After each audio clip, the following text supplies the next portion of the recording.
주식으로 깡통 자는 사람들의 공통점을 이야기해 보면 좋겠더라고요. 안녕하세요. 은퇴연사의 초년생 은사코치입니다. 요즘 오전 9시와 저녁 11시 30분, 그야말로 공포의 시간으로 생각하는 분들이 늘어나는 것 같습니다. 연일 미국뿐만 아니라 한국 증시가 하락했기 때문인데요. 지난 3월 코로나 발발 후 여지껏 그야말로 상승장 오브 상승장이었죠.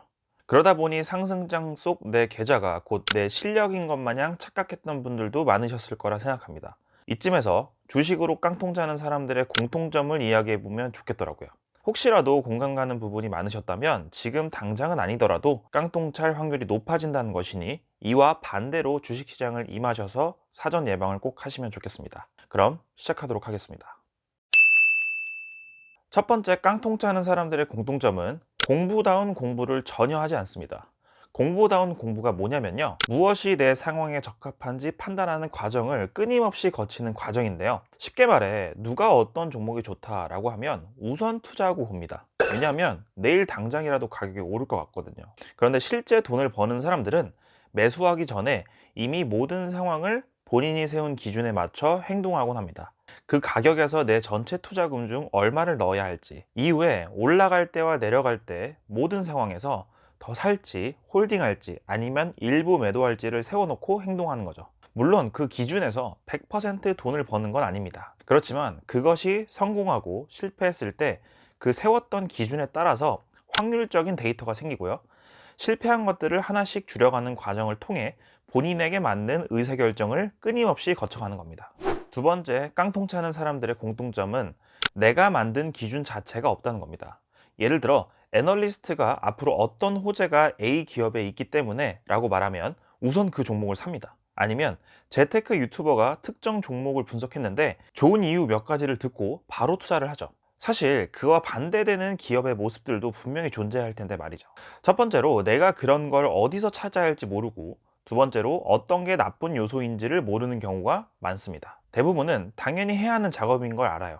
하지만 본업이 있다 보니 시간도 빠듯하고 누가 내게 떠먹여 주길 기대하다 보니까 내가 좋다고 생각하는 기업이 아니라 주변에서 좋은 기업이라 말하는 것을 사는 경우가 훨씬 더 많습니다. 그런데 더 안타까운 건 그걸 내가 공부했다고 착각하는 경우죠. 그러다가 가격이 내려가기 시작하면 그때서야 공부를 하려는 마음이 생겼지만 이미 내 계좌는 파랗게 되어 있다는 것이 가장 큰 문제가 되겠습니다.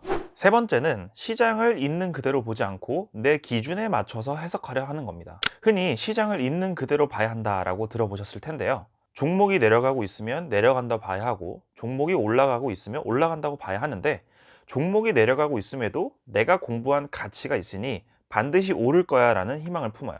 그래서 뭐가 잘못되어 가는지도 모른 채 물타기만 계속하는 거죠.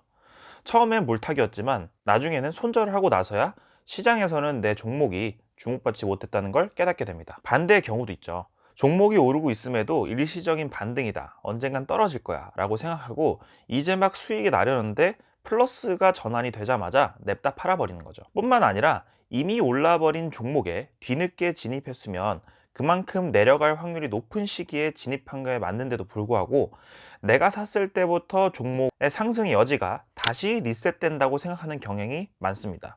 그래서 가장 많이 하는 질문이 왜 내가 샀는데 사자마자 떨어지냐라는 건데요. 이미 오른 종목에 뒤늦게 진입했으니 초입기에 진입했던 사람들에 비해 더 많은 리스크를 떠안고 있음에도 불구하고 내가 지금 샀기 때문에 올라야 한다는 생각을 많이 갖고 있는 것 같습니다. 마지막으로 네 번째는 본인 그릇보다 과도한 욕심을 부립니다. 많이들 착각하는 부분 중에 하나는 돈이 돈을 번다는 이야기인데요. 사실 그건 틀린 말입니다. 투자금 100만 원으로 1년간 수익을 못 냈다면 1억을 갖고 해도 까먹을 확률이 훨씬 더 높습니다. 처음에는 반드시 소액으로 해보라는 이유가 여기에 있는 거죠. 그런데 실제 주식을 하다 보면 어떻게 사고를 하게 되냐면요, 처음 100만 원어치를 샀는데 10% 수익이 났어요. 그래서 10만 원을 벌게 된 거죠. 이런 원리로 따져보니 1억에 10%면 1000만 원이네요. 그래서 고생해서 한 달에 10만 원 벌 바에는 차라리 1억을 어디서 끌어와서 그것부터 시작을 하려고 합니다. 여기서부터 이미 본인이 감당 가능한 선을 넘은 채로 투자하기 시작하는 거죠. 물론 이렇게 해서 운이 좋게 10% 수익을 낼 수도 있습니다. 하지만 그건 운이지 본인이 통제할 수 있는 실력으로 만든 게 아니기 때문에 그 시도가 점점 더 많아질수록 돈을 잃을 가능성이 더 높아지는 거죠. 그래서 최종 합은 마이너스가 되는 경우가 훨씬 많게 되는 겁니다. 100만 원으로 200만 원을 버는 순간 투자금을 조금씩 늘리고, 늘렸는데 손실이 난다면 다시 줄여서 무엇이 잘못됐는지 또 공부다운 공부를 끊임없이 해 나가시다 보면요, 시장을 바라보는 눈이 날이 갈수록 커질 거라 저는 확신합니다. 이렇게 깡통차 하는 사람들의 4가지 공통점을 최종 정리해 보자면요. 첫째, 공부다운 공부를 하지 않는다. 둘째, 매매 근거에 온전한 자신만의 기준이 없다. 셋째, 시장을 있는 그대로 보지 않고 나의 주관으로 해석한다. 넷째, 본인의 그릇보다 더 큰 욕심을 부린다가 되겠습니다. 제 영상을 보시는 구독자분들만이라도 꼭 공부다운 공부를 하시면서 주식시장에서 살아남으셨으면 좋겠습니다. 혼자서는 돈 관리 매뉴얼을 찾기 어려운 분들을 위해 재테크 코칭도 진행하고 있으니 영상 더보기란을 참조해주세요. 네, 도움 많이 되셨나요? 좋아요, 구독, 그리고 알람 설정까지 해두시고요. 오늘도 빠른 퇴사 꿈꾸시며 다음 주 영상에서 뵙겠습니다. 감사합니다.